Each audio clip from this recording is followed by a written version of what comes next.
Hello, class. Welcome back to Ethics 2306. Today we're doing uh, part two now, going into, I guess, what you call the logic part of ethics, moral reasoning. So we're going to be talking more specifically about how to make arguments, what's the difference between valid and invalid arguments, deductive and inductive arguments, and so forth. But before I go on to part two, it's moral reasoning part of it. I kind of want to go over Mary Migley's uh, little article of chapter two about subjectivism, relativism, and emotivism. Mary Migley, she's a relativist, a cultural relativist, and she brings this concept, or this ethical dilemma, this ethical issue of, in Japanese, what's called sujigiri. And sujigiri is what's called, literally speaking, literal translation of this will be crossroads cuts, meaning that before you became a samurai, one of your, I guess, tests before becoming a full-out professional samurai was that you need to hide behind a bush at a crossroads and cut an unknown passerby in half to make sure you test out your sword. Hence the title of Mary Migley's article, Trying Out One's New Sword. That sounds terrible for us. That's murder, straight up, right? That's first degree murder. But for the samurai culture, that's something you had to do. That's something that's expected from you. Right? So who's right, who's wrong? I guess a cultural relativist would say, well, it depends on who you ask. Whereas an objectivist would be like, no, they're wrong, or right, depending on what side they're on. Right? But it's one way or the other. There's no in between. Right? So this kind of this article, I think, really helps out to eliminate these differences and distinctions between objectivism, relativism, and emotivism in a sense as well. Right? So again, objectivism, it's universal. It's one way or the other. Relativism, it depends. And there's two kinds of depends. You can say that. Cultural, it depends on your society. Subjective, it depends on the individual and the subject. Emotivism, as the title itself kind of implies, it's about the emotions of things. So there's no right or wrong, right? It doesn't depend. It doesn't depend on society. It just depends really on one's emotions. Right? It's just in the expression of emotions. I guess that depends on society, but the basic part of emotivism is that there is no moral standard.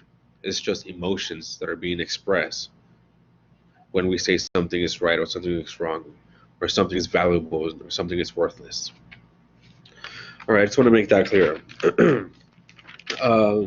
So, all right, so let's start with chapter three itself, evaluating moral arguments. You see my daughter back there.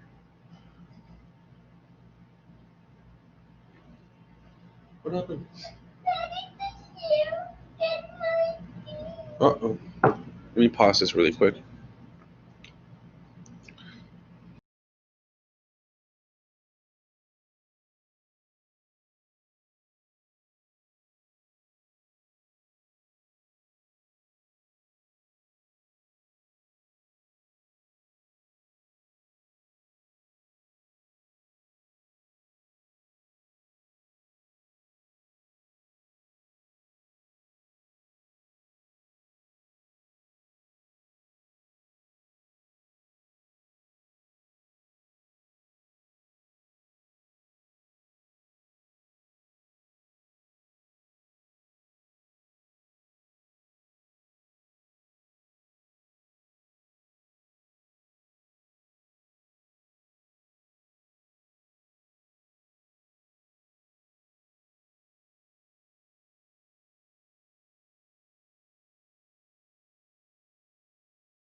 All right. All right. Sorry about that. My daughter stubbed her toe in the chair, so she's okay though. I think she just wants attention. So, but anyways, like we all do. Evaluating moral arguments. This is the logic part of the ethics class. So logic is the moral reasoning. This is the reasoning behind argumentation. So I already alluded to this in prior lectures. I talked about uh, how argument is not just a bickering between just people. Um, it's really building um, upon premises to reach a conclusion and making sure that these premises are true and logical. So they're valid and sound. We'll go over that right now. But with this tool of moral reasoning, what's is essential for critical thinking, not just for ethics, but for any other kind of discipline you embark upon in the future. But the essence of critical thinking is the formulation, the creation, the formulation. How do you form? How do you create? And how do you evaluate arguments? Right. Logical arguments, not just any kind of arguments. Again, it's not just bickering. This has some logic behind it. Right. So with the really basic stuff. Right. So an argument is a big umbrella term. It's a big concept. So let's analyze that concept. Let's break it down and analyze what argumentation is. Right. So an argument has to have two main components. Each argument. The two main components are going to be the premise and then the conclusion. Each one of these things is made up of statements. Okay, so again, an argument has two main components. These components are one, premise or premises. It could be either one or plural. And second, the conclusion, your claim. What is that you're trying to do? Okay, and these two things, premises and conclusions, are made up of statements, or what we call propositions. And what is a statement? It's just a claim or an assertion that something is or not the case. It's hot outside. It's either it is the case that it's hot outside, or it's not the case that it's hot outside. The ship has sailed, right? Or the train has left, or the bus, the fight, I guess, right? I guess nobody's flying no more, but my plane has landed, or it has not yet. Right? It's delayed. This is a statement. It's pretty stuff. We use statements every single day. But keep in mind, why is this important to know? It's because there's different kinds of statements, there's different kinds of claims, there's different kinds of expressions of language, of voice. For example, these statements in logic and moral reasoning, these are assertions. It's either P or not P. It's either the case that this is or not is. It's not a question. Is it hot outside? It's different from it is hot outside. Right? It's not interrogative. Right? It's not really imperative. Right? So there's different kinds of speech. Right? This one is just a statement, a claim, an assertion. Okay? This is what premises are and what conclusions are. If it's hot outside, then I should wear a short sleeve shirt. Right? I will not wear my sweater or something like that. I will not wear my sweater. That claim, that statement, that's my conclusion. If it's hot outside, it's hot outside. That will be my statement, my premise. Right? So it's just fundamental little things here. Basically, long story short here, arguments are made up of sentences, a bunch of sentences. The last sentence is supported by all the other sentences. Right? It doesn't have to be the last sentence. Let me put it the other way. That's when you only put it in formal notation. It's a bunch of sentences that makes up an argument. You're going to find that one sentence that's the final argument, that's the final conclusion. And then the other sentences are the ones that are supposed to support that final conclusion. And I'll illustrate that later on in a little bit here. So we have statements. These are the basic bare bones of arguments. And then we have premises and conclusions. Okay. Again, both premises and conclusions are statements.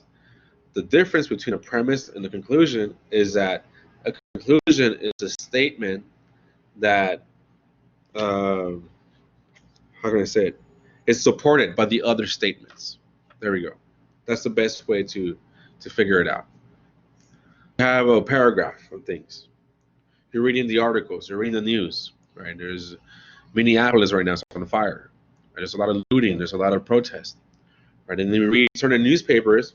People are saying that looting is bad. That looting is terrible. It's private destruction of private property.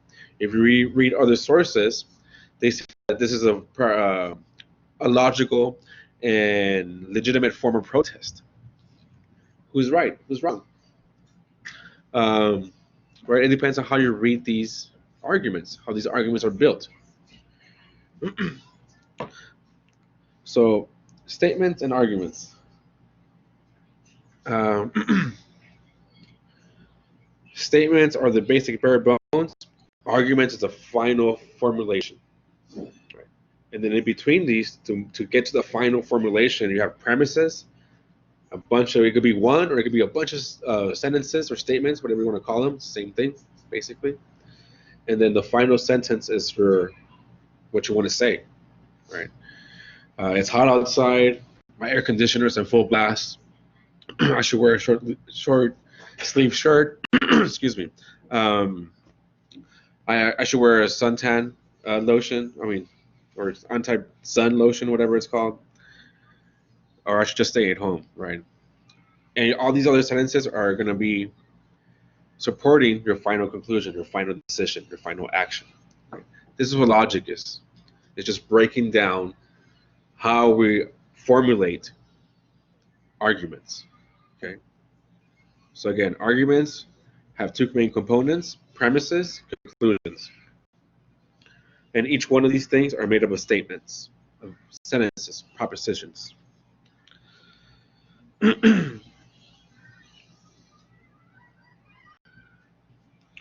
me see. So there's different. So how do you find out what is what, right?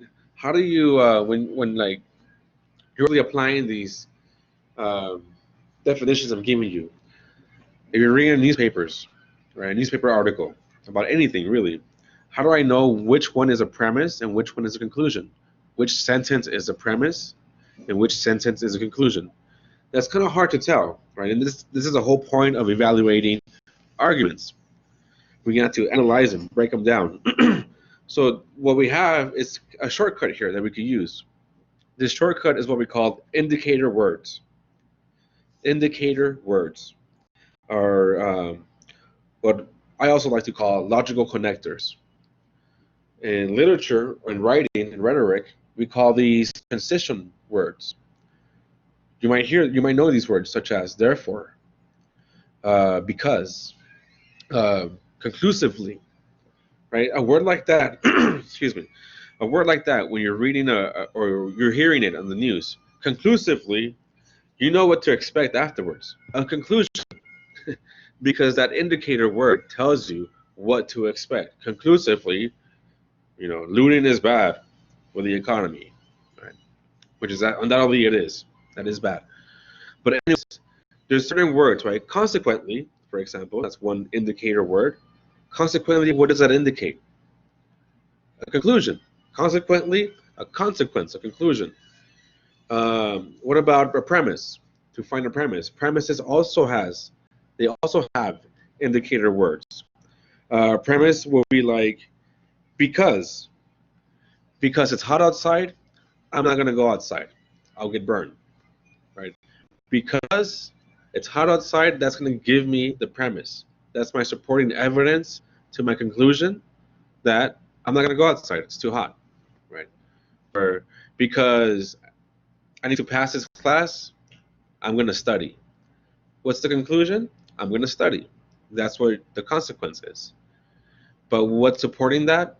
I need to pass the class. That's to me the premise, because I need to pass the class. All right, so there's indicator words to help you find these things, find either premises or conclusions.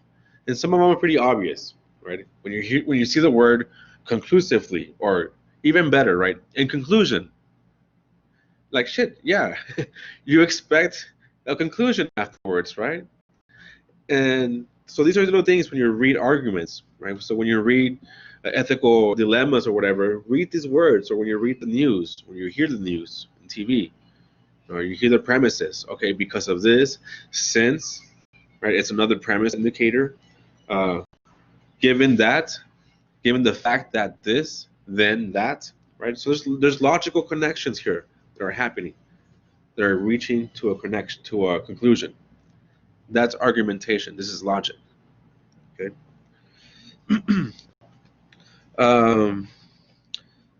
The best way to find an argument, to analyze an argument, though, is to look for the conclusion first. I hope my email. I'm not seeing my. Is my mic on? There we go. Was I just talking to myself all this time? I hope not. Premises and conclusions. That's what makes an argument an argument. Premises have indicator words. Conclusions have also indicator words. For example, for conclusions. Damn, I hope that was recording earlier. I'll just repeat myself again. Screw it.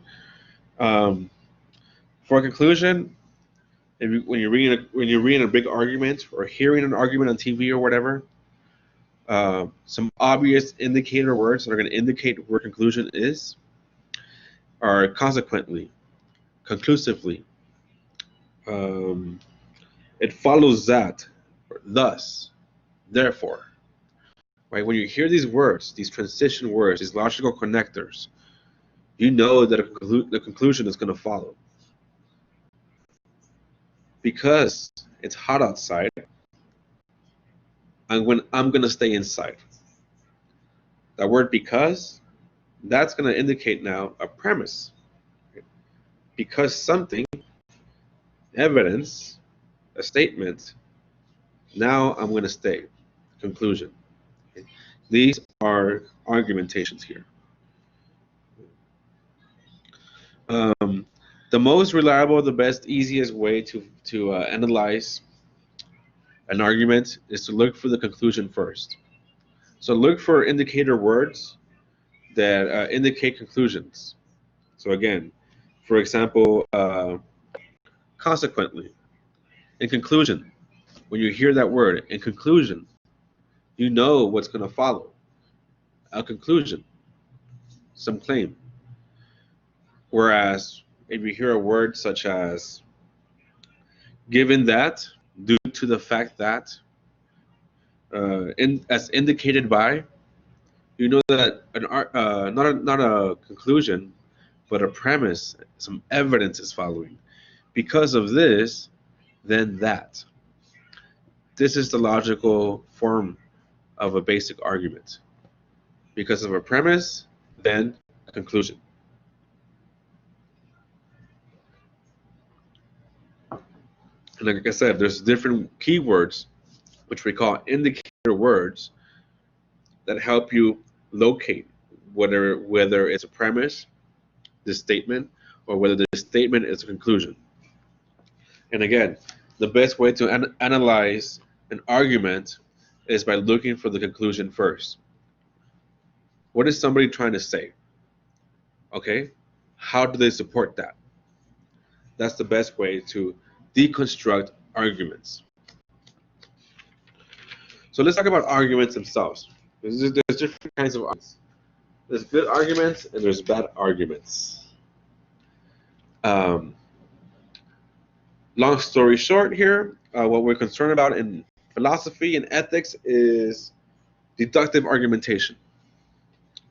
The easiest definition for a deductive argument is simply this. A deductive argument is always certain, 100% sure that's going to be the answer or not the answer. It's certainty. It gives you certainty. An inductive argument is probable at best, only gives you 99% possibility that it might be true or might not be true. It does not give you certainty, unlike deductive reasoning. A way to illustrate this is in science, we mostly deal with inductive reasoning. We observe, right? Think about the scientific, what is it? The scientific process, the scientific, whatever, right? You have hypotheses, right? And then you have observations, or you have hypotheses, materials, procedure, observations, right? And then finally you make a conclusion, right? But it's based upon these observations and the results of these observations that then you're able to make a conclusion. This is inductive reasoning, right? It's not really for certain you're going to get that conclusion. You don't know yet, right? You got to observe and make experiments and then reach a conclusion. And it might not be always 100% sure that's going to be this case all the time. It might change, right? Because of different lab settings, right? Right? It's totally different to do an experiment in the lab than doing it in the real world, right? Because you can control for variables and whatnot in the laboratory, whereas in the real world you really can't control for variables. To a certain extent you can, but not really. Anyways, long story short, it's based on observations, deductive reasonings. And because it's based on observations, it's only predictions. And you cannot predict the future. This is basically what Hume said, David Hume. Right? There's no such thing as really cause and effect. There's causality. There's like this a habit that we make, but there is no 100% sure cause and effect. There's always that one chance or whatever that things could go differently. What philosophy tries to get at is certainty. We want to be 100% sure that this is right or this is wrong. So we try to deal with deductive reasoning. So again, the shorthand definition between the distinction between inductive and deductive reasoning is this. Inductive is probable at best. It deals with possibilities. Whereas deductive gives you certainty. It's certain, for sure or not for sure. So let me give you this classic deductive argument. So let me see what I'm saying. Because inductive arguments, you will hear them all the time. You deal with them all the time yourself. Oh man, I have, before we used to go to work, right, or school, we used to drive. And you're like making an inductive argument. You know what, I have, traffic's not that bad. It's a Wednesday, shouldn't be bad. It's not like a Friday or a Monday, right? It should be a Wednesday.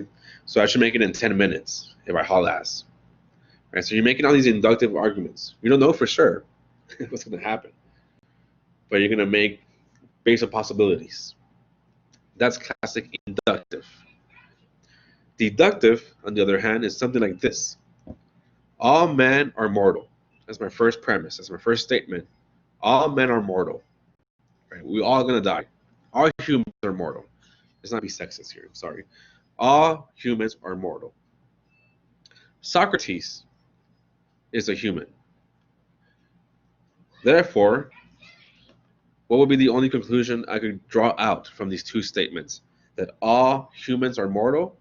Socrates is a human. Therefore, if I combine these two things, what do I get? That Socrates is mortal. Right? So again, all humans are mortal. Socrates is a human. Therefore, Socrates must be mortal. It has to be that. It's for certain. Just follow the logic of these premises.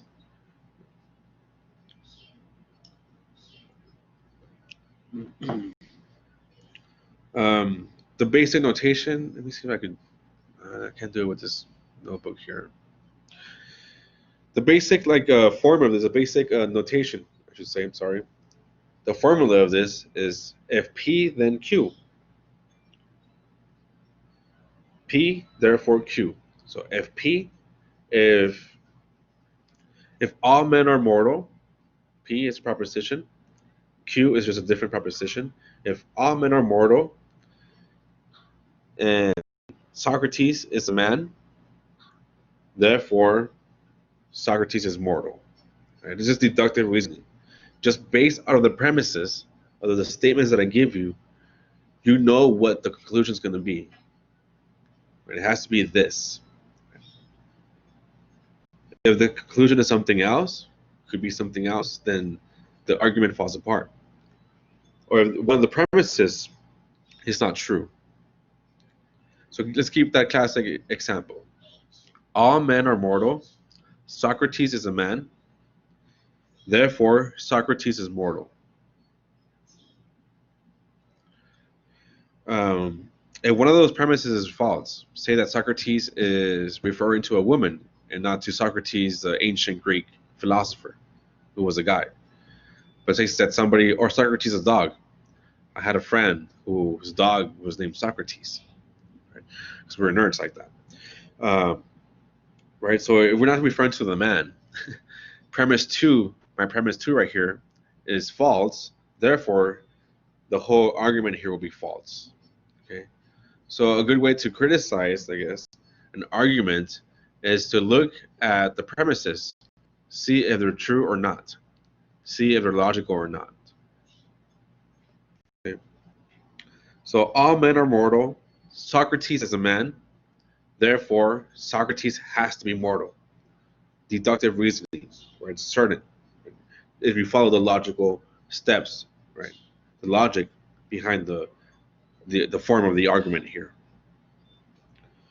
All right.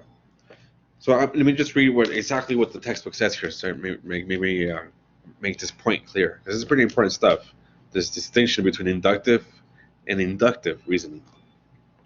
One starts with a D, one starts with the I. This classic deductive argument is all men are mortal, first premise. Socrates is a man, second premise. Therefore, conclusion, Socrates is mortal. It's deductive because the support offered for the conclusion is it's absolutely unshakable, as Louis Vaughan says here in the textbook. Right? These two premises give you that conclusion. There's no other conclusion you could say. You cannot say that Socrates was handsome or ugly based on these two conclusions. Right? All you have is just these two, not conclusions, sorry, these two premises. All you have is these premises, right? Based on deductive logic, on deductive reasoning, that's the only conclusion you could get out, you can draw out, okay? And it's certain. There's no other answer for that. All right. When this happens, when it is a fact that premises do for certain support the conclusion deductively like this, is called validity. It's valid. Right?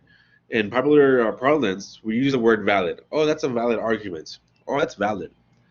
But here in philosophy, when we use that word valid, V-A-L-I-D, validity, it means this. It simply means this, strictly this, that the premises are supporting the conclusion. Okay? In contrast with soundness, which I think this is what most people refer to when they say something is valid, which is true. Right? Soundness means truth. Validity is just the form, the logical sequence of events behind an argument. Validity is just ask whether it's logical or not. Soundness, on the other hand, asks whether are the premises true or not. Doesn't care about the form, the structure, right? So validity is about the structure of the argument. How is the argument structured? Is it logical? Soundness, on the other hand, asks about the truth. Is it true? Are the premises true or not? Doesn't care about the structure or the form. It's just whether it's true or not. So two things are going on here when we analyze argumentations, especially deductive arguments. We got to look at validity, the structure, the logical structure of it, and then soundness, the truth of it. Two things going on at once. First thing, the form of it, how it's structured, an argument. And second thing, is it true or not, the premises. Look at each premise. Okay, is each premise true or not? Does that make sense? I hope it makes sense, because this is really important distinctions here between validity and soundness. Definitely will be on the midterm and the final.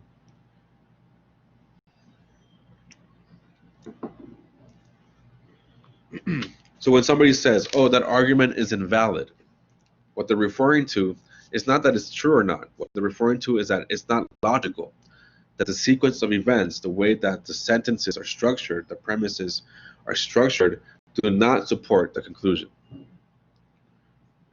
When somebody says that, oh, that argument is unsound, what they're referring to is, oh, it's not true. One of the premises, or maybe all of them, but at least one of them is not true. So when I say, oh, it's cold outside, and right now it's not cold, it's like super hot. It's like you can see outside the window, it's pretty hot. I'd say, oh, I should get a raincoat, right? Because it's cold outside. And it's not cold outside. It's obviously not cold outside. So my argument right now that I should get a raincoat is unsound because it's not true. One of the premises is not true. Namely, it's not cold outside. It's freaking hot outside, actually. Okay? So that's the difference between soundness and validity. Okay? Very important to know when analyzing arguments. The same thing inductive argumentation has, the same kind of vocabulary, but instead of using validity and soundness, we use either strong or cogent, or weak or uncogent. For example, when an inductive argument, say we do an experiment, say we're doing an experiment on lung cancer, right? And we're seeing about smokers and non-smokers, and it's obvious that smokers get lung cancer more often than non-smokers, tobacco smokers. And so our argument is going to be cogent. It won't be sound, it will be cogent with inductive reasoning. So when we talk about deductive reasoning, we use the word sound. When we're talking about inductive reasoning, we use the word cogent. Again, we could never be sound because it's never certain. It's just probable possibilities. Okay. But anyways, just focus on deductive reasoning. That's really what is the focus of philosophy and of this class. Well, that's the goal, to try to get to certainty. Okay. But I just want to put these words out here so you know when you hear them, you know what they mean. So let's talk about conditional statements now. So this is obviously going to be a much longer lecture than the earlier one, because there's a whole lot of concepts to go through here. I guess it's perfect it's on Friday, so you can study this over the weekend. Because it's not easy. Definitely not easy. This stuff is not too easy. I guess it's easier if you know about math. This comes really natural to you. I'm terrible at math, so this stuff is really hard for me, even still for me today. But conditional statements, what are these? Just what the title implies. It's a condition. If something, if this, then that. If I study, then I'll pass. That's a conditional statement, right? The second part is dependent on the first part, right? Or to be more technical, to use more technical wording and vocabulary, right? Because this is really what this class is about, to teach you this new vocabulary in ethics. If the antecedent follows the consequent, then it's valid. Okay, so if P, then Q, right? P and Q are just variables. Okay, so just like math here. Okay, if P happens, then Q has to happen a huevo, right? Has to happen también, right? If P, then Q, and P and Q are variables. You can use whatever you want to use. So let's use for P. I actually ate hot Cheetos last night. Bad fucking idea. I'm not young no more. So my stomach I was terrible. It was dying. I was dying the whole night. I didn't sleep well. So this is a conditional statement. If I eat hot Cheetos, then I'll get heartburn, basically. So it happens. I ate hot Cheetos. Conclusion, I got heartburn. Right? This is deductive reasoning again, right? This is what a conditional statement does, right? It's a form of deductive reasoning, right? If P you affirm P, yes, that happened. P happened. Then Q has to happen because we said it already that if P, then Q. Okay. And this is in your. I wish I could write on this thing here, but there's no. I need to figure that out. I'm sure there is a way to make it more. You see it here instead of just hearing it. But this is what we call a conditional argument, a conditional statement. If something, then something else. And we usually use the variables P and Q. If P, then Q. P happened, therefore Q. This is also what we called, what is it called? Modus ponens. It's a fancy word for Latin. You go back to your parents or your loved ones. What you learned today in class, summer school. Oh, modus ponens. What the fuck does that mean? Oh, this is what it means. It means affirming the antecedent, affirming the antecedent, affirming P. So again, we're in the conditional statements. If P, then Q, I'm going to affirm the antecedent. Antecedent equals P, the one that comes before. Antecedent, anti, right, before. The other one, Q, is the consequent, the consequence. So we have two variables going on here. We have P and then Q. P is the antecedent, the one that happens before, and then we have Q, the ones that happens afterwards, which is aptly named consequent, right? So if we affirm the antecedent in the conditional statement, if P, then Q, and we say yes, P, we're affirming the antecedent, modus ponens, that's what it's called, then the argument is valid. For sure, the conclusion has to be, oh, then Q then. If you said that P happened and we had this conditional statement, if P then Q, right? This is what math is. This is basic math, really. Just put into statements, into sentences, into wording, okay? So this is modus ponens, right? And this is valid. Notice that I'm saying valid. It might not be true, right? One day, I might be eating a lot of apples before this, and one day I eat hot Cheetos afterwards, and I don't get heartburn, right? Cool, right? But still, the argument is valid, not sound, right? Soundness is a whole different thing. Soundness is about truthfulness. It's about truth content. Whereas validity, which is what this modus ponens gives you, its validity, is about the structure. Yes, it's logical. That's logical. That's for sure going to give you that conclusion. If P then Q, and you say that P happens, then Q has to follow, right?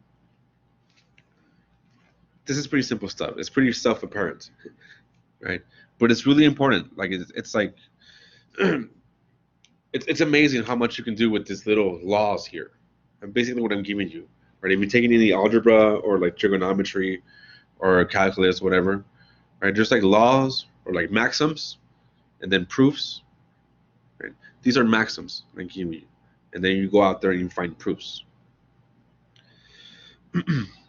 So we have that. We have modus ponens. Then we have another logical form that's going to give you also validity. It's always going to be valid.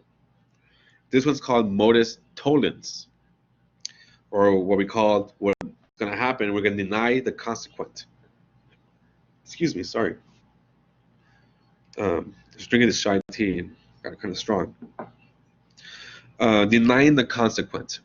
So with the same conditional statement, if P then Q, okay, get that in your mind. Conditional statement means this: if P then Q, if something then something else. Okay. So if I deny the consequent, if I deny Q, what happens afterwards? So if I ate hot Cheetos, right, then I'll get heartburn. I'm gonna deny the second part. I'm gonna deny the consequent. I did not get heartburn. So what happened? If I have the conditional statement, if I eat hot Cheetos, then I'll get heartburn. But I did not get heartburn. Then what happened? What's the conclusion? Deductively, it has to be I did not eat hot Cheetos then, because I did not get heartburn. It's just the opposite of the modus ponens, just modus tollens. Right?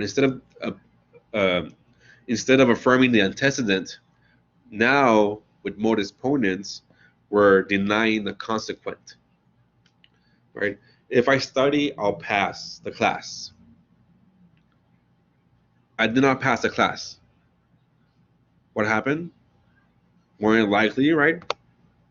Based on the logical form of this, I did not study. Right? That's modus tollens, denying the consequence. So let me give you another example here of denying the consequence, straight from the textbook here. If Maria walks to work, then she will be late. So if Maria walks to work, she'll be late. That's the conditional statement. She will not walk to work. All right? So I'm denying the consequence. She did not walk to work. Therefore, she will not be late. Okay? And just on the logical form, and just on the validity, right? Just on the form, the structure of these arguments, of these statements, I know what's going to happen. Okay? This is what argumentation is. This is what validity is.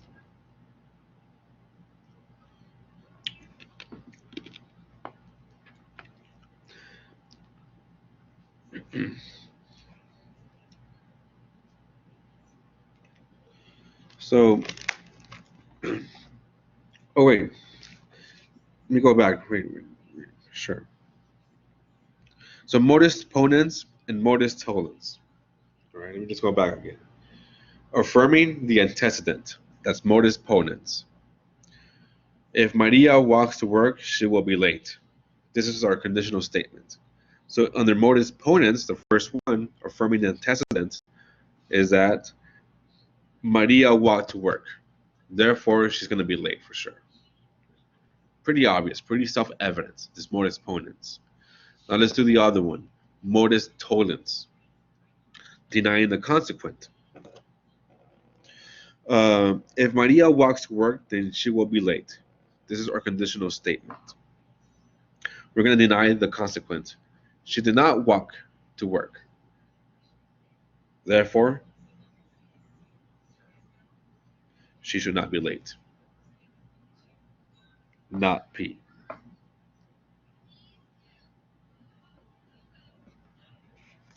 Or she will not be late.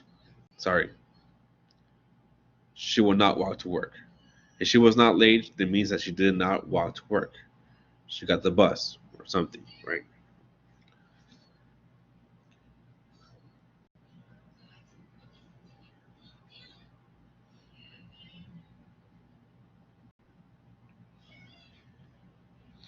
If you flip this around, if you deny the antecedent, so let's use the same one with Maria. If Maria walks to work, then she will be late. Let's deny the first one, the antecedent. Let's deny P. So Maria does not walk to work. Therefore, it kind of logically follows, right? It pulls you to say that she will not be late. But these are not for sure deductive. Okay, only the first two, the modus ponens and modus tollens, are deductive and valid. So only by affirming the antecedent, if P then Q, then P, therefore Q, that's always valid. Or only by denying the consequent with these conditional statements. right? If P then Q, not Q, therefore not P. It's just the opposite of each other. Right? This is a dialectic of each one. Okay? If you try to do it the other way around, right? So let's do, if we deny the antecedent, that's always going to be invalid. Okay, so I'm gonna upload a little video on these things because it's just really pretty hard to explain just without having to like something to illustrate with you with. I wish I had like a blackboard behind me or something so you could illustrate. I will find out if I could do this through this program, to really give you this idea. But just look up or just read the textbook here, chapter 2 on Ponens and Modus tollens, to understand what's going on here. Because it sounds hard, but once you get it, once you know what's going on here, it's super simple. And these are like little formulas, these are little laws, little maxims you could apply to most arguments you find in the real world and find out if they're valid or not, right? And for a good argument, you have to have both validity and soundness. It has to be logical and it has to be true. With these, with modus ponens and modus tollens, you're able to find if they're logical or not. So we're halfway there, basically. All right, so let's move on, because we could stay basically we could stay here all day talking about modus tollens, modus ponens. Like honestly, it's very fascinating stuff. It's super fascinating how easy it is. But it's just a basic formula. It's just like basic math that we can apply to how people speak. Pretty amazing stuff here. All right. All right, so let's move on. So far we've talked about statements, premises, conclusions. Those two things make up arguments. We talked about indicator words, that both conclusions and premises have their own specific indicator words. We talked about the difference between deductive and inductive reasoning. We talked about the difference between valid and invalid arguments, sound and unsound arguments, right? And these are the basic building blocks for arguments here, for moral reasoning in general. So let's talk about how to deconstruct arguments, how to analyze these things here. Let's go backwards now. So now we build arguments. Now let's deconstruct them.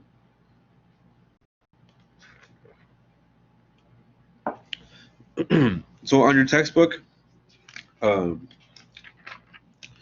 give you a big argument about invading Iraq, the war in Iraq back in 2003, I believe. It's a long time ago. And it's pretty long. It's like a whole long paragraph, right?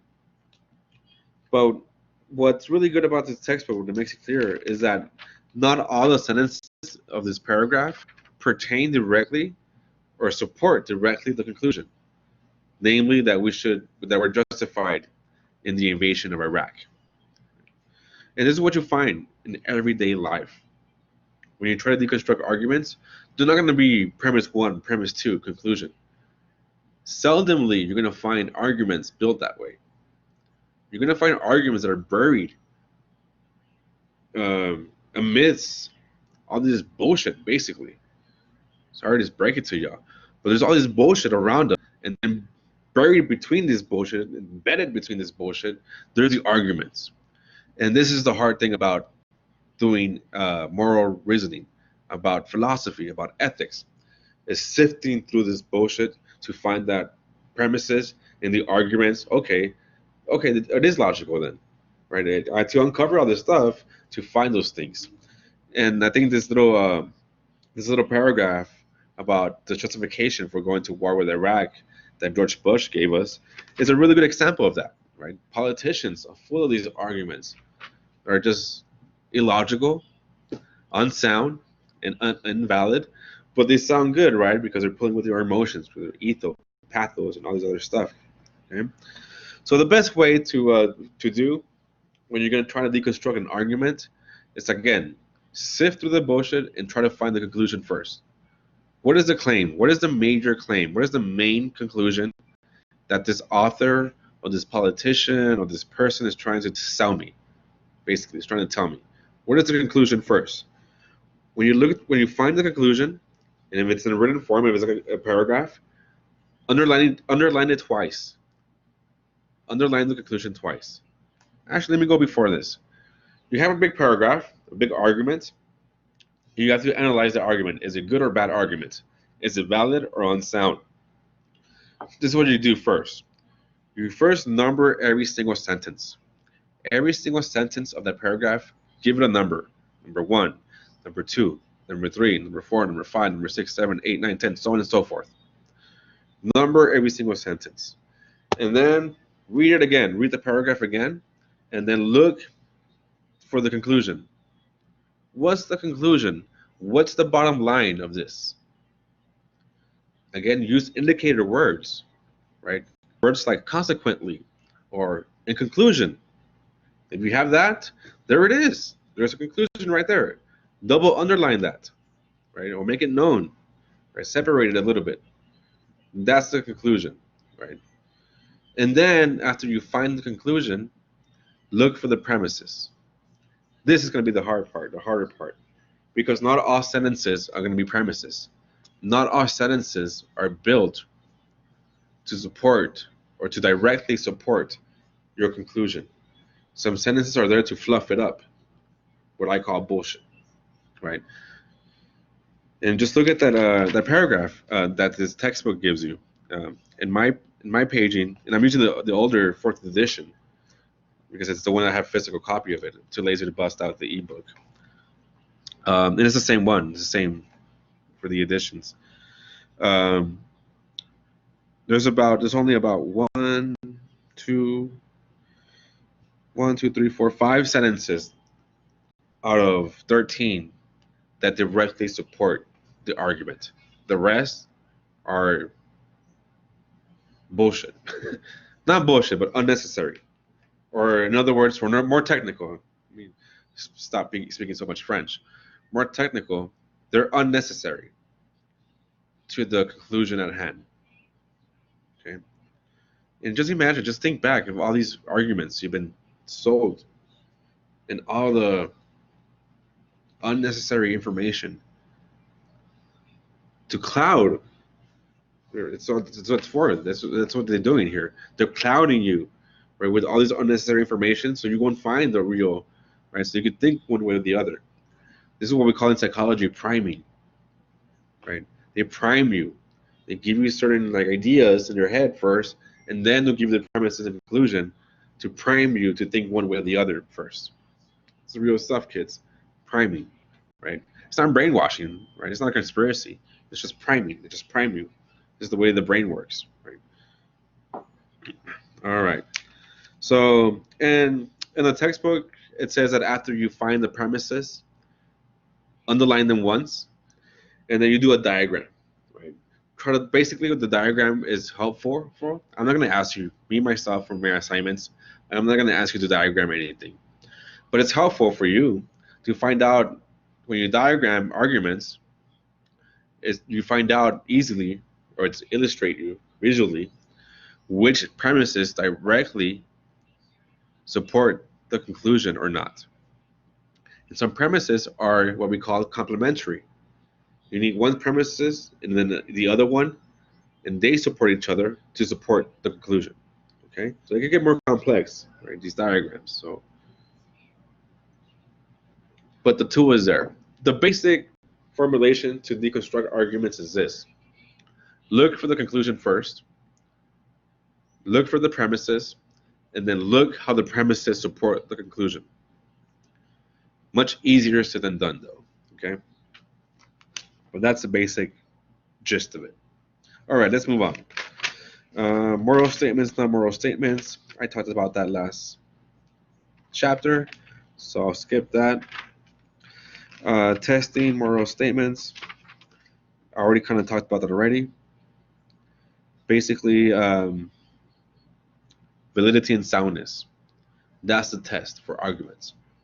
If they don't have validity, logical structure, and soundness, if they're not true, then it's a bad argument. Or if they don't have one or the other, they gotta have both, validity and soundness, to be called a good argument. All right, let's talk about the last part of this chapter. Finally, goddamn. Avoiding bad arguments. Basically, this is the whole point of this class: is how to avoid bad arguments, how to not be sucked into bullshit. Basically, how to think for yourself. Okay, there's so many bad arguments that have been used so many times, that are so popular, uh, that they even have their own names. So let's go through each one of these. and I'm gonna upload an infographic, kind of like a poster type thing, a PDF that has much more of these common invalid or illogical arguments that people use all the time, every single day. Just turn on CNN or Fox News even, and you'll see at least one or two of these bad argument forms. So when we do the discussions, right, and when we're talking amongst each other, which I must say, thank you all for doing the discussions, the ones that are doing it and responding to each other. That's great. I'm gonna get to it on to this Friday already. Holy shit! Over the weekend, I'm gonna be responding to y'all. So just keep an eye on for that. But thank you for taking the initiative in doing that. I was really impressed by some of y'all's discussions. It's fantastic. Makes me really, really fucking happy. But anyways, this is what we want to avoid when we do the discussion board ourselves. Avoid these kinds of arguments, because these right here, what I'm going to follow, what I'm going to talk about right now, are just bad argumentations. They're just straight up just unethical to do. So let's begin. This is what we call fallacies, right? Logical fallacies, right? They're fallacious. They're just illogical. Okay, so these arguments are so common, but they're illogical. They're not valid. That they have their own names. We call them generally fallacies, and each one has their own specific name. So let's begin with one of the first ones. The first one is called begging the question. When you beg the question, and this is pretty much trying to use the premise as the conclusion. So you have a premise, and you're trying to make that premise seem as the conclusion itself. So I hate to be controversial, but this is a classic begging the question, bad argument for the existence of God. So a priest is saying to me, God exists, son. And I'm like, why? How do you know? Because the Bible says so. And I was like, oh, how do you know the Bible is true? Because God wrote the Bible. I'm like, oh wait, I'm going in a fucking circle here though. Like, just you know what I'm saying here? So God exists because God wrote the Bible, because the Bible says so. And how do you know it's true? The Bible is true because God wrote it. Okay, that's begging the question. Like, wait a minute. Using one of the premises as the conclusion. It's circular reasoning, begging the question. Right. So you have one premise that's trying to be the conclusion. Okay. And I'm sure you could find a lot of other examples of begging the question here.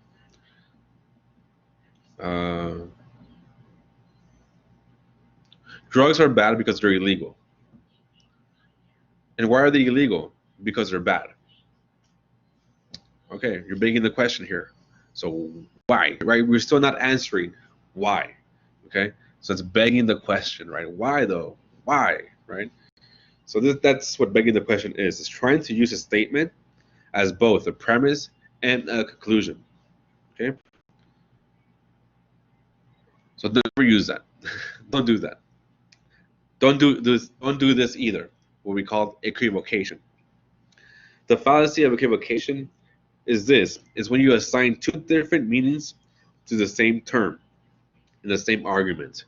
So two different meanings, two different senses, meanings of what the word means to the same reference.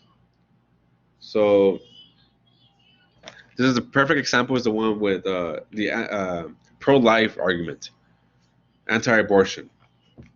Right? Again, it's gonna be controversial stuff here in this class. So check this argument out. First premise number one. A fetus is an individual that is indisputably a human. Premise number 2.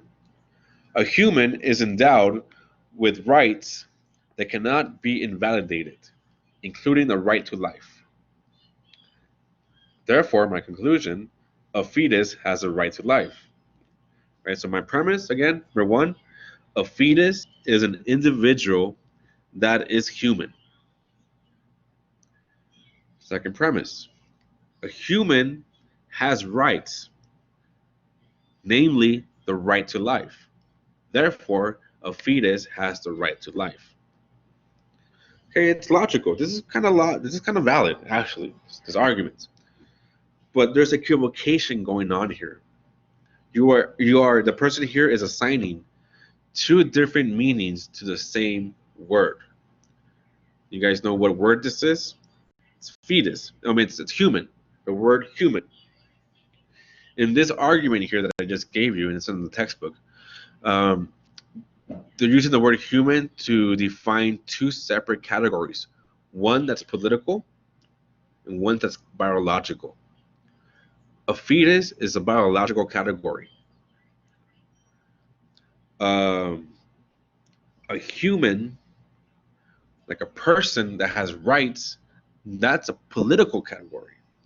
Rights, those are political categories. Right? Political organizations, governments, they give you that. Right? Even doesn't matter what Locke says that you're born with these unalienable rights. Still, the government give you those rights to life or not. Think about Freddie Mason. Think about George. Was the one that just got killed a couple of days ago in Minneapolis, right? Did he have a right to life? I don't know, right? It's pretty kind of hard being black nowadays.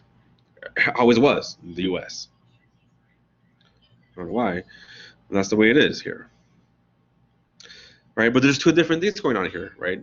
When this person is using human equivocally, this person here with this argument is using human to refer to 2 separate things. One is a political category, one is a biological category, and they're equivocating it with just one word, human. And that's why this argument here is wrong, right? Equivocation, right? You're using 2 different meanings to the same word. That's wrong to do, and that's illogical, right? That's not logical to do. Okay. All right. All right. Let's move on. Appeal to authority. Right? Don't do this. Or I guess you can. It depends. You could appeal to authority if you know this person is an expert on whatever he claims they are. Right? So you're talking about drug abuse. Go talk to a doctor that deals with drug abuse. Right? If you talk to a police officer, they're not really gonna know, right? They do deal with drug offenders, right? But do they know the psychology and the biology about drug abuse? Do they know how the brain works, how the brain triggers, and how certain gates open, and how your brain synapses fire and don't fire when you take certain drugs or not? I doubt that a cop knows that. But a medic that studies that, a pharmacologist, right, for example, there's somebody who studies that, right? A doctor knows that, right? So he will be the authority, the doctor, about drug abuse in this case, not a cop. A cop just knows law enforcement, not drug abuse. They might be exposed to it introductorily, right? But not the deep workings of it. Right? And this is what appeal to authority is. The fallacy is that we appeal to somebody that is not really an expert, but say they are an expert in something or not. All right. So the fallacy of the appeal to authority is this: relying on the opinion of someone thought to be an expert who is not an expert. And I use the example of the police, law enforcement, because they use law enforcement a lot to justify, right, drug abuse, that they're the experts in drug abuse. Not really. Like I just mentioned, like they don't really know like the chemicals and the chemical processes in your brains that are happening when people do cocaine or marijuana or whatnot. A doctor does though, that studies that. Right? They're the experts, right? But you see in the news, right, or you see law enforcement agents talking about drug abuse. No, right? That's wrong, right? That's a fallacy. Right? All right. So, but don't get me wrong, we do have to appeal to authorities, but we need to make sure that they are experts on what they claim they are. This is where when I say about the discussion boards, give me references. What page number you got it from? What slide number, right? So that I know that this is what academia does. You have to cite, right? According to the CDC, I should put a mask on, for example, right? Now the CDC, they kind of know what they're doing. I hope so, right? They're the ones that are supposed to know about diseases. So I'm going to rely on them, right? I'm not really going to rely, sorry to say this, but on Trump, because he's not an expert in diseases. He's a politician, businessman. But the CDC is a group that's totally just focused on disease control, right? So I'm gonna listen to them, right? I'm gonna appeal to their authority, not to somebody else's authority who claims to be an expert and not really is. Right? And this applies to anybody. I don't want to single out Trump. It's just he happens to be the president right now. I mean, with Obama, right? People, whatever he said was like golden truth. Like, no, he's just a fucking president, man. Yes, in his case with Obama, he's a lawyer, so he might be an expert in constitutional law, but that's it, though. Right? With Trump, he might be arguably an expert with businesses, but his track record shows otherwise too, right? He's been bankrupt so many times. So is he really an expert? Maybe in bankruptcies he is. That's where we're going with the U.S. Anyways, appeal through authority. Watch out who you say authority is. Make sure that the expert you're claiming is an expert at what there are. That's it. Before I get all fucking burn the system down and shit. This past couple of days been intense. If you haven't seen the news, if you're not upset, then you should check the fucking news. All right, next fallacy. Next fallacy to move on. Slippery slope. So this fallacy is when somebody says, if you do this, then this and this and this is going to happen. Right? If you smoke weed, I remember when I was growing up, if you smoke weed, then you're going to do harder drugs. You know, and to be honest, I smoked weed and I did not do harder drugs. Right? Here I am, right? Being somewhat successful teaching. Right? That was not the gateway drug that they were, you know, they made it out to be. Right? Or if you have unpremeditated, unmarital sex, premarital sex, you're gonna be a slut or something like that, right? It's like that's a slippery slope, saying that if you do one thing, this whole avalanche of other things are gonna happen. It's like no, it might happen, it might go that way for sure. I've seen many of my own homies back from my own neighborhood that did start off just smoking weed, and they are in the gutter now. And other people are not. Other people are like fucking successful and still smoking weed. Good for them, right? I wish I could do that, but I can't because I need to focus, right? But you know, this is a slippery slope argument. If you do one, if you do A, then B, C, D, E, F, all the way to C is going to happen. It might, but more than likely, it depends, right? There's so many variables in between that, right? So saying that one event is going to lead to this whole negative chain of other events. That's a slippery slope argument. And that's technically a really bad argument because we don't know for sure that's going to happen.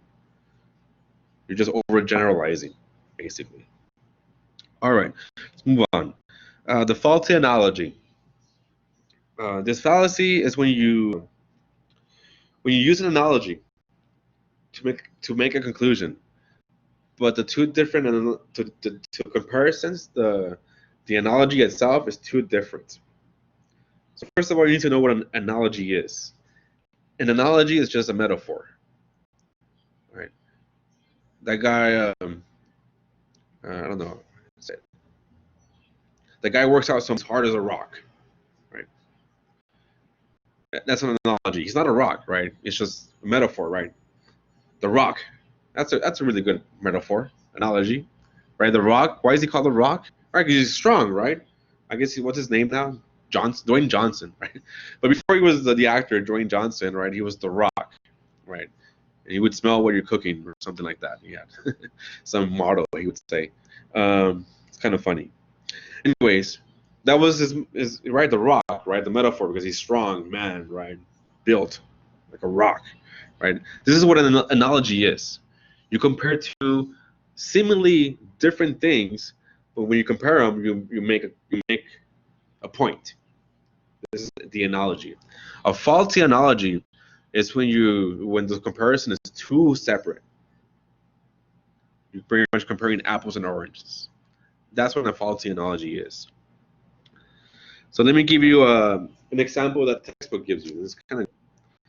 So here's the first premise. Humans feel pain, care for their young, live in social groups, and understand nuclear physics. So humans, right? We do all that. That's the first premise. We feel pain, we care for our young, we live in social groups, and we understand nuclear physics. My second premise, apes. Apes also feel pain, apes also care for them, and they also live in social groups. Therefore, apes could understand nuclear physics. Right? So just because we're so I don't know, you need to read this argument on your own to understand what the faulty analogy is here. Right? Basically, an argument by analogy is totally dependent on the similarity between the two groups. Right? You cannot make an analogy between two totally different things. Okay?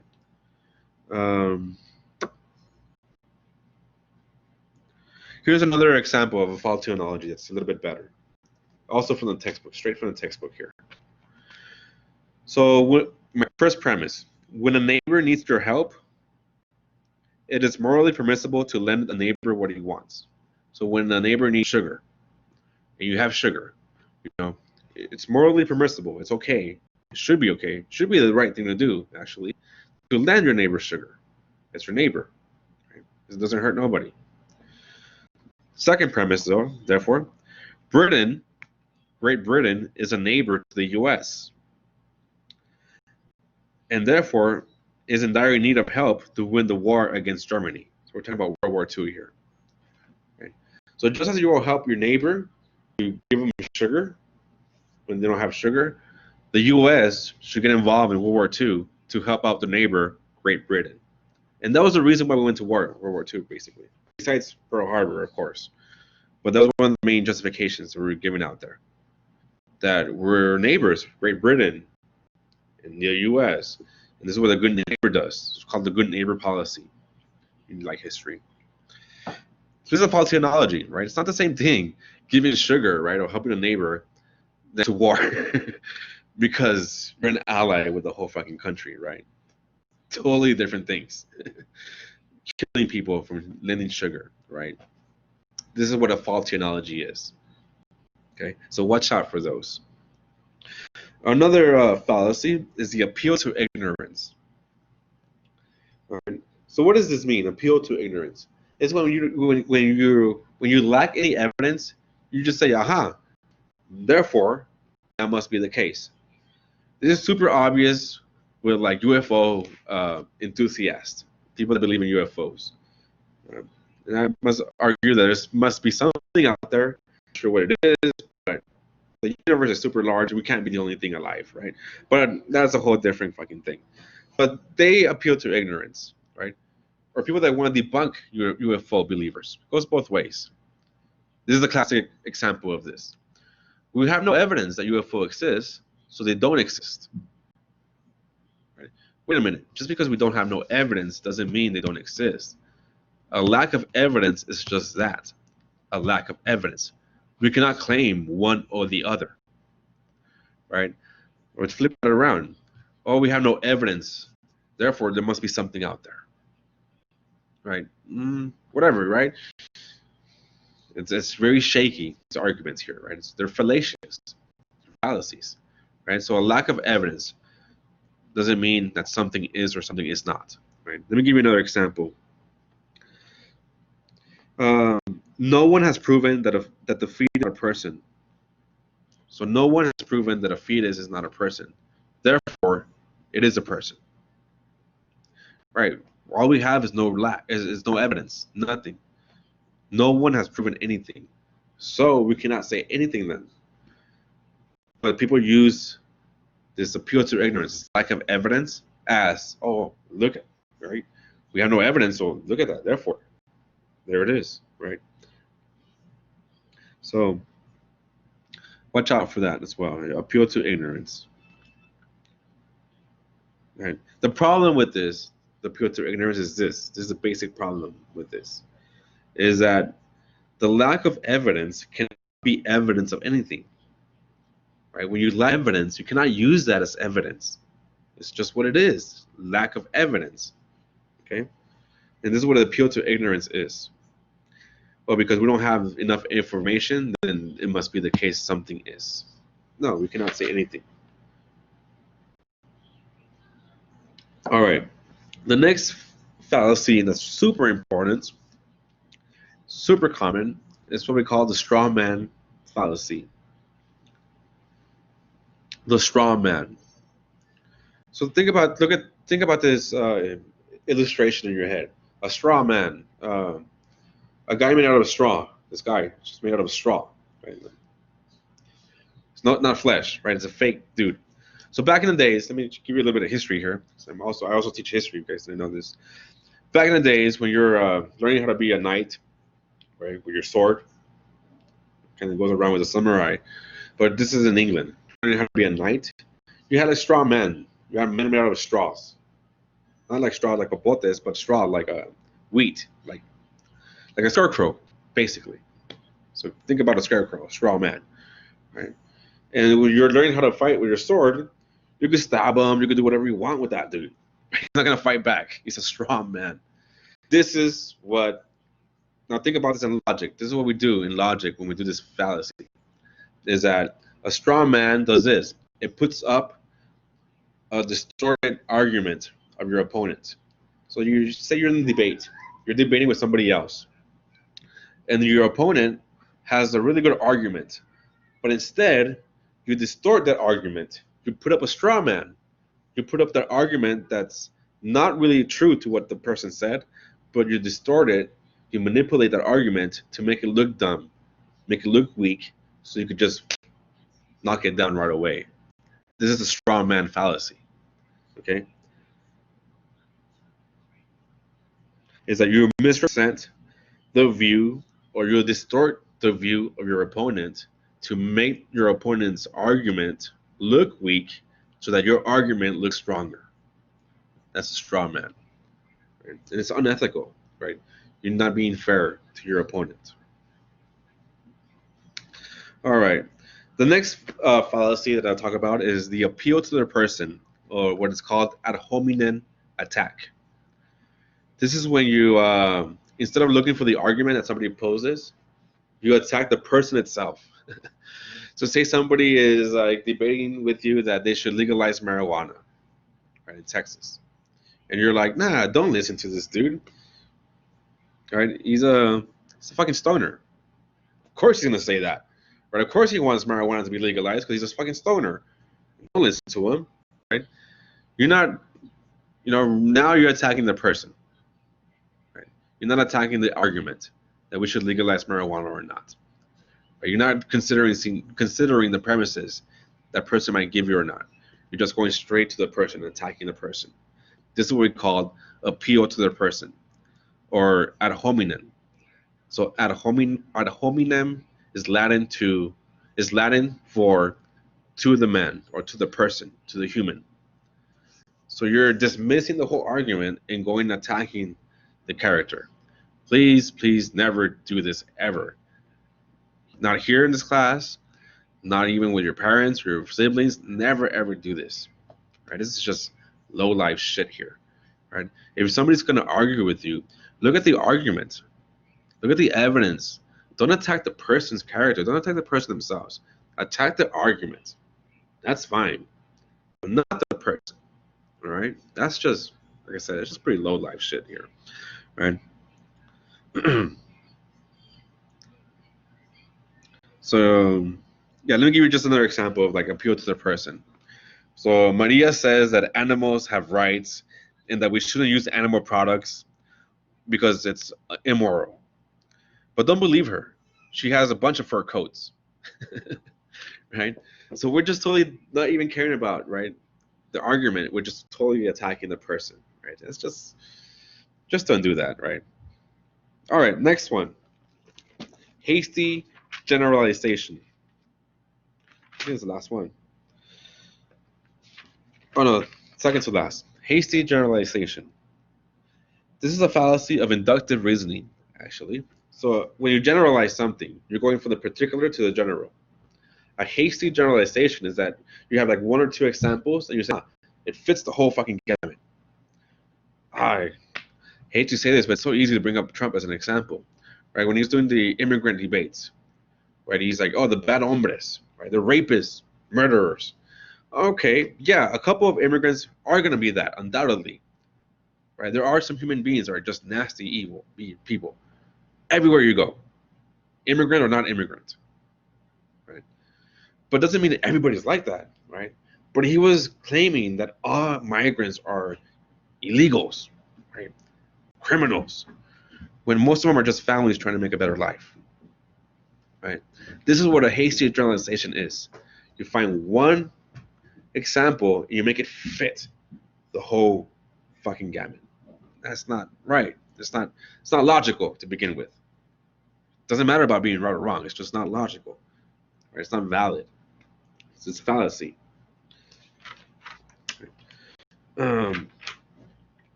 Right. This also kind of ties in with the opposite, right? Just because the whole group is like that, right? We'll have think about like a soccer team. Let's get away from politics because I could get really, really intense with politics here, especially what's going on these past couple of days. I'm still pretty upset with that. Anyways, think about a soccer team, right? Just because there's one good player, right? Think about the Mexico soccer team, Pobrecitos, right? Just because they have a couple of good players, right? Chicharito, I don't know who else. Man, I don't know. I forgot their names. I really don't care about sports, to tell you the truth. But they have one or good two players. Doesn't mean the whole team is good, right? Or the opposite, right? Just because the whole team is good or historically good, think about Brazil, right? Again, soccer, doesn't mean they're actually all good, right? Right? It just depends on the coach, depends on the weather, depends on whether they're sick or not, right? It depends on many things, and also on skills, undoubtedly, right? But you cannot say that because of one or two, it fits the whole team. Or the dialectic, the opposite, right? Think always about the opposite in opposing viewpoints here, right? So that's what a hasty generalization is you're drawing a big conclusion based on very small numbers.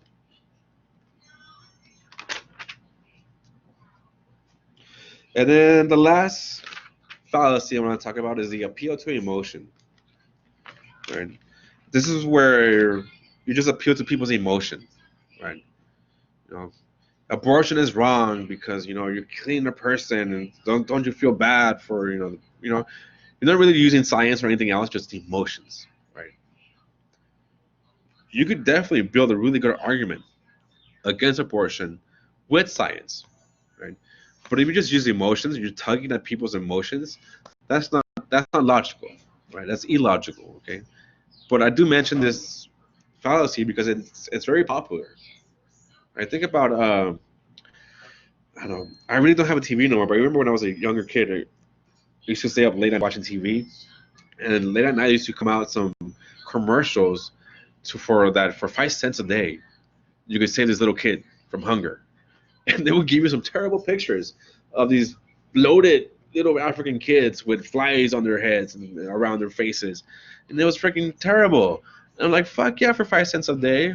Like, my God, my heart hurts, right? And it turns out in one of those nonprofits, turns out that they were corrupt, and they were keeping the money for themselves, right? So they were using that appeal to emotion to profit from that.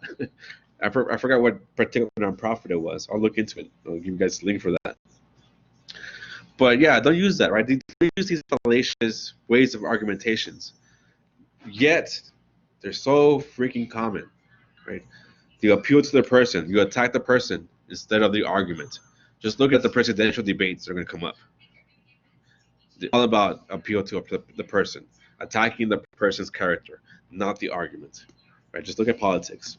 The straw man, right? The slippery slope, appeal through authority, begging the question. All these fallacious argumentations are so freaking common, and watch out.